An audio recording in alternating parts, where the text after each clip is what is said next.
जज, जनरल और सियासत। हालिया कुछ दिनों में सियासी जमातों के मुख्तलिफ रहनुमाओं ने जजों और जनरलों पर बहुत तनकीद की है। जब सियासी जमातों का अकादमीन इदारों पर तनकीद करते हैं तो उनके बेरोकार बगैर सोचे समझे तीरों की बरसात कर देते हैं। अगरचे इससे पहले भी इदारों पर तनकीद होती रही है, मगर पिछले कुछ अरसे में भी ये तनकीद शिद्दत इख्तियार कर गई है। अब सवाल ये पैदा होता है कि आखिर जजों और जनरलों को सियासत का शौक क्यों है, या फिर इन्हें इस जानिब कौन राग़िब करता है। मैं कोशिश करूंगा कि तारीखी पस मंजर से होता हुआ हाल का आईना आपके सामने रखूं। पाकिस्तान के इब्तिदाई बरसों ही में हमारी सियासी क़यादत की नाअहलियां सामने आना शुरू हो गई थी। क्या आप सबको याद नहीं, कायदे आज़म ने फरमाया था कि मेरी जेब में खोटे सिक्के हैं। क्या आप लोगों को याद नहीं कि हमारे सियासतदानों ने इब्तिदाई बरसों में एक दूसरे के खिलाफ इतनी साजिशें की कि सिविल मार्शल लॉ शुरू हो गया।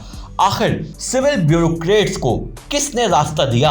हमारे यहाँ वज़ीर आज़म इतनी तेज रफ्तारी से तब्दील हुए कि भारतीय वज़ीर आज़म नेहरू को कहना पड़ गया कि मैं इतनी धोतियां तब्दील नहीं करता जितने पाकिस्तान में वज़ीर आज़म तब्दील हो जाते हैं। आपको याद नहीं कि किस तरह इब्तिदाई बरसों में पाकिस्तान में इक़्तिदार के लिए खींचातानी रही, जबकि दूसरी तरफ भारत में 1947 से लेकर 1962 तक जवाहरलाल नेहरू वज़ीर आज़म रहे। पहले जनरलों की बात हो जाए, जब मुल्क में सियासतदानों की नाअहलियों की तफील सिविल ब्यूरोक्रेट्स मार्शल लॉ लगा रहे थे तो अयूब खान ने सोचा कि ताकत तो हमारे पास है, फिर इन्होंने मार्शल लॉ लगा दिया। जमहूरियत की बड़ी बातें करने वाली जमात के सरबराह अयूब खान की काबीना में शामिल थे।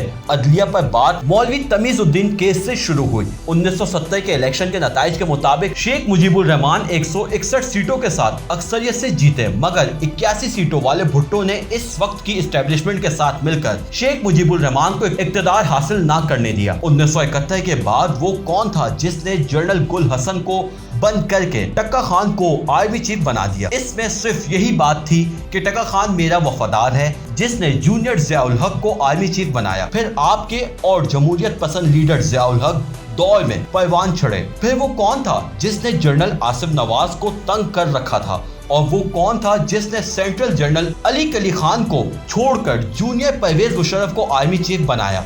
इससे पहले वो कौन था जिसने जनरल जहांगीर करामत को मुस्तफी होने पर मजबूर किया? फिर वो कौन था जिसने सीनियर जनरलों को छोड़कर पहले राहिल शरीफ को आर्मी चीफ बनाया और फिर सीनियर जनरलों को नजरअंदाज करके जनरल बाजवा को आर्मी चीफ बनाया? हकीकत ये है कि हमारे वज़ीर आज़म अपना वफादार आर्मी चीफ तलाश करने की कोशिशें करते हैं। इनको मुल्की मफाद से कहीं ज्यादा अपनी सियासत अजीज होती है। बेहतर तो यह है कि आर्मी चीफ की तैनाती का इख्तियार वज़ीर आज़म के पास होना ही नहीं चाहिए।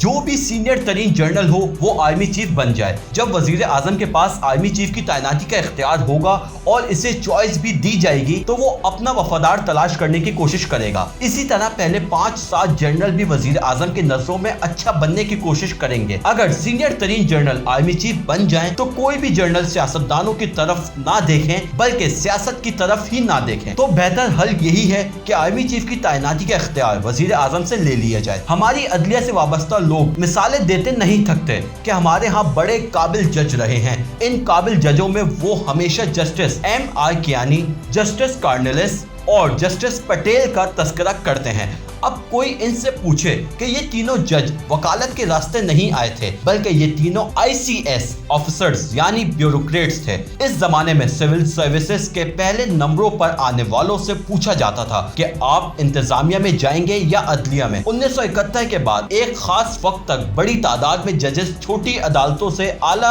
अदलिया के लिए आते रहे। फिर ये तादाद वक्त के साथ साथ कम होती गई। ज़ियाउल हक और इसके बाद के अदवार में सियासी जज भर्ती होने लगे। ये भर्ती बगैर किसी टेस्ट इंटरव्यू के होने लगी। इसमें भी सियासी जमातें अपने वफादारों को आला अदलिया में जज लगाती रहीं। फिर सियासी के साथ वकला का ओहदा आ गया। इस अहद ने मखसूस चैम्बर्स से जज भर्ती होने लगे। हालिया सालों में छोटी अदालतों से आने वाले चीफ जस्टिस राणा भगवान दास थे। इनकी दयानतदारी पर कोई हुर्फ भी नहीं आया। तो क्या ये नहीं हो सकता कि हमारे सियासतदान दूसरे सिविल सर्विसेज की तरह जुडिशल सर्विसेज भी बना दें और सिविल जज भर्ती होने वाला ही सुप्रीम कोर्ट का चीफ जस्टिस बने? इस तरह सियासी जज भर्ती नहीं होंगे, ना ही मखसूस चैम्बर से जज आएंगे और ना ही जज सियासी पार्टियों की तरफ देखेंगे।